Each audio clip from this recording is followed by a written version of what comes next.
नमस्कार दोस्तों। इस समय पूरी दुनिया पर संकट के बादल छाए हुए हैं क्योंकि रसिया के राष्ट्रपति पुतिन ने यह घोषणा की है कि रसिया अपने परमाणु नीति में बदलाव करेगा।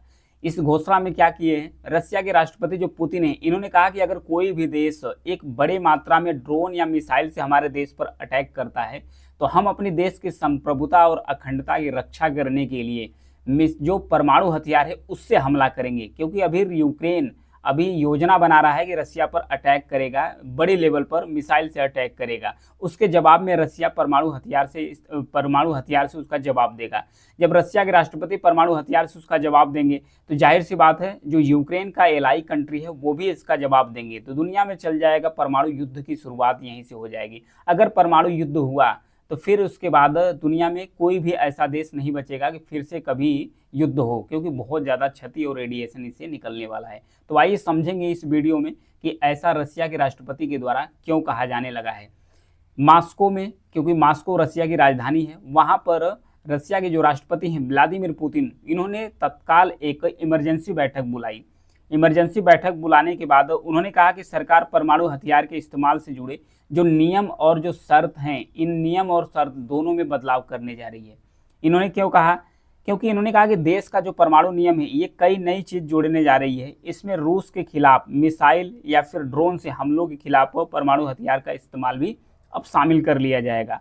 अगर रूसी इलाके में बड़े पैमाने पर कोई भी देश मिसाइल या ड्रोन से हमला करता है जिससे देश की जो संप्रभुता है उस पर अगर गंभीर खतरा आता है तो रसिया उसका जवाब मिसाइल से नहीं देगा, परमाणु हथियार से देगा। परमाणु हथियार से उसका जवाब देगा और किसी देश को तबाह कर देगा। ये रसिया का स्टेटमेंट है। रूस के राष्ट्रपति ने यह भी कहा कि यदि कोई गैर परमाणु देश, इनके द्वारा यह भी कहा गया कि कोई ऐसा देश जिसके पास परमाणु हथियार नहीं है वो किसी अन्य देश से परमाणु हथियार लेता है, किसी अन्य देश से परमाणु हथियार लेता है और वो रसिया के इलाके पर हमला करता है, रसिया के इलाके पर हमला करता है, तो रसिया करेगा क्या? उस देश पर तो हमला करेगा जिसने उधार का परमाणु हथियार लेकर हमारे देश पर हमला किया है, प्लस रसिया उस देश पर भी हमला करेगा जो जिसने उसे उधार पर दिया है। अगर मान लीजिए अमेरिका यूक्रेन को परमाणु हथियार देता है तो रसिया मान लेगा कि जो परमाणु हमला है ये अमेरिका ने भी किया है, यूक्रेन ने भी किया है, तो उन दोनों देशों को रसिया जवाब देगा। रसिया ने ऐसा पॉलिसी में अपना बदलाव करना शुरू कर दिया है। रसिया ने कहा कि जो हमारे नागरिक हैं उनकी सुरक्षा हमारे लिए सर्वप्रथम है, मैं उनकी सुरक्षा सर्वप्रथम उनकी जिम्मेदारी लेता हूं। पुतिन का यह बयान तब आता है जब यूक्रेन के राष्ट्रपति है पश्चिमी देशों से रूस में दूर तक हमला करने के लिए मिसाइलों का इस्तेमाल करने की इजाज़त मांग रहे हैं। पुतिन ने कहा कि परमाणु हथियार के इस्तेमाल की शर्तों में बदलाव जरूरी था क्योंकि दुनिया तेजी से बदल रही है। यूक्रेन ब्रिटेन का जो सार्ट शैडो मिसाइल है और उसके बाद अमेरिका का आर्मी टैक्टिकल मिसाइल सिस्टम है। ये मिसाइल यूक्रेन को मिल चुकी है। यूक्रेन को मिली है किसके द्वारा? ब्रिटेन के द्वारा सार्ट शैडो मिली है यूएसए के द्वारा आर्मी टैक्टिकल मिसाइल सिस्टम मिला हुआ है। ये लंबी दूरी तक अटैक कर सकता है क्योंकि यूक्रेन जो है ये रसिया के इलाके में अब घुस चुके हैं। खासकर यहाँ पर देख सकते हैं ये जो सुजदा इलाका है, कुर्स इलाका है, यहाँ पर यूक्रेन की जो सेना है रसिया के इस इलाके पर कब्जा कर चुकी है। तो रसिया कोशिश लगातार कर रहा है कि ये जो इसका इलाका है इसे वापस ले ले, इसीलिए रसिया भरपूर प्रयास कर रहा है। तो अब यूक्रेन क्या सोच रहा है? यूक्रेन सोच रहा है कि रसिया के और अंदर तक हमला किया जाए, करीब कम से कम 300 किलोमीटर तक अंदर तक हमला करने की इजाज़त मांग रहा है। क्योंकि जो ब्रिटेन का सार्ट शैडो सिस्टम है, आर्मी टैक्टिकल जो हथियार है किसका? अमेरिका का। इनकी एक शर्त है कि यूक्रेन केवल बॉर्डर इलाके पर भी हमला कर सकता है, मतलब कि जो सीमावर्ती क्षेत्र है यूक्रेन का सिर्फ वहीं हमला कर सकता है और यूक्रेन के अंदर हमला कर सकता है, न कि किसी दूसरे देश के अंदर हमला कर सकता है। यही जो प्रतिबंध है, यही जो रिस्ट्रिक्शन है, इसको हटाने के लिए यूक्रेन बार बार अपील कर रहा है ताकि रसिया के अंदर घुसा जाए और 300 किलोमीटर अंदर तक किसी इलाके को रसिया को तबाह किया जाए। तो इसी के जवाब में जो रसिया ने भी अपने परमाणु नीति में बदलाव किया है और कहा कि कोई भी देश अगर बड़े पैमाने पर मिसाइल हमला या ड्रोन हमला रसिया के किसी इलाके पर करता है तो रसिया अपने देश की सुरक्षा के लिए परमाणु हथियार का इस्तेमाल करेगा। इंतजार नहीं करेगा कि कोई देश परमाणु हथियार का इस्तेमाल करे तभी। अगर कोई ऐसा भी देश है जो सोचेगा कि हम इस यूक्रेन को परमाणु हथियार दे दें उधार पर, तो वो भी रसिया सोचेगा कि जो देश दिया है और यूक्रेन जिसने हमला किया है, दोनों पर मान लेगा कि परमाणु हमला किए हैं और दोनों देश को जवाब देना रसिया शुरू कर देगा। रसिया ऐसा पहली बार नहीं है जब परमाणु हमले की धमकी दी है, इससे पहले भी दिया है। 29 फरवरी को रसिया ने कहा अगर पश्चिमी देश रूस के खिलाफ जंग लड़ने के लिए यूक्रेन में अपनी सेनाएं भेजते हैं तो वो परमाणु जंग का खतरा उठाएंगे, ये था।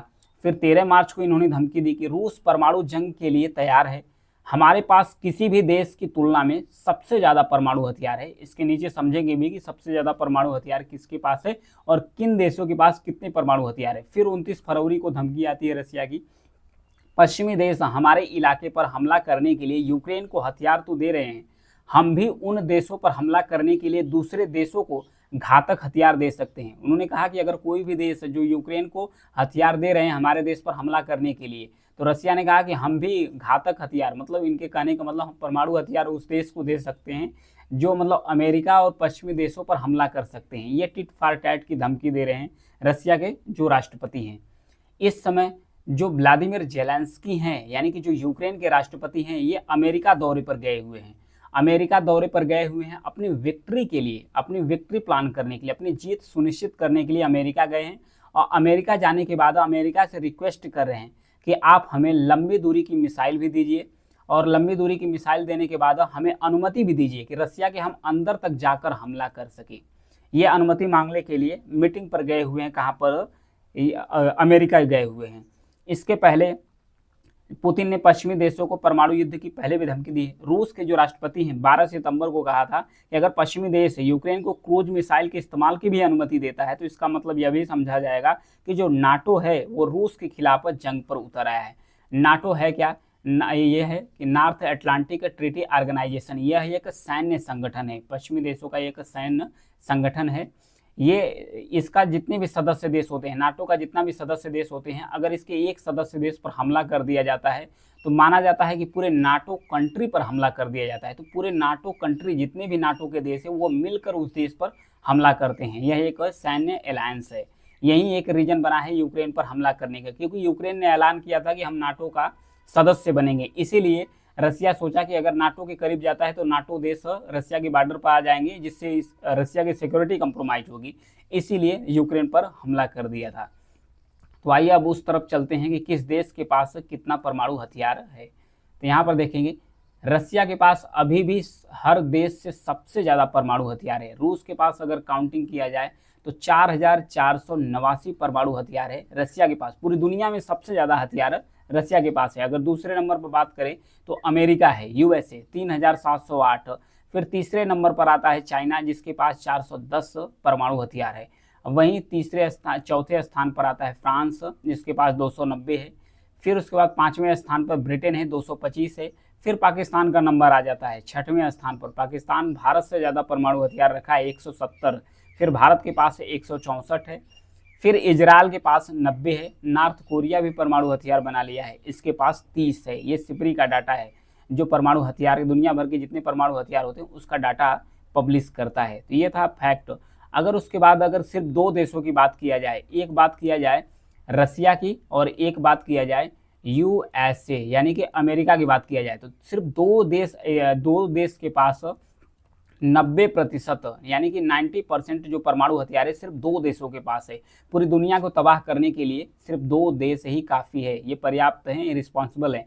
कहीं ना कहीं ये दो देश भी हर एक नए नए प्रकार का हथियार ईजाद भी करते हैं और इसके बाद कहीं अगर जंग होता है तो ये भी इन्वॉल्व हो जाते हैं। तो इस प्रकार से जो रसिया है ये परमाणु हमले की धमकी दी है, अपनी पॉलिसी में भी चेंज कर रहा है। तो अब देखने वाली बात यह है कि क्या युद्ध विराम होता है, कि यूक्रेन को सहमति मिल जाती है ब्रिटेन अमेरिका से कि वो जो मिसाइल है, ड्रोन है, रसिया के इलाके में जाकर हमला करे। अगर रसिया के इलाके में जाकर हमला करेंगे तो उसके बदले में रसिया परमाणु हथियार का इस्तेमाल करेगा। यदि परमाणु हथियार का इस्तेमाल हुआ, अगर इस युद्ध में परमाणु हथियार का इस्तेमाल हुआ तो फिर उसके बाद इसका घातक परिणाम पूरी दुनिया को देखने को मिलेगा। न केवल जो देश हमला करे उस पर असर पड़ेगा, बल्कि दुनिया के अन्य देशों में भी तबाही आ जाएगी, रेडिएशन आएगा। जो इन्वायरमेंट है उसमें जो पोल्यूशन है वो बहुत ज़्यादा खतरनाक लेवल पर पहुंचने वाला है।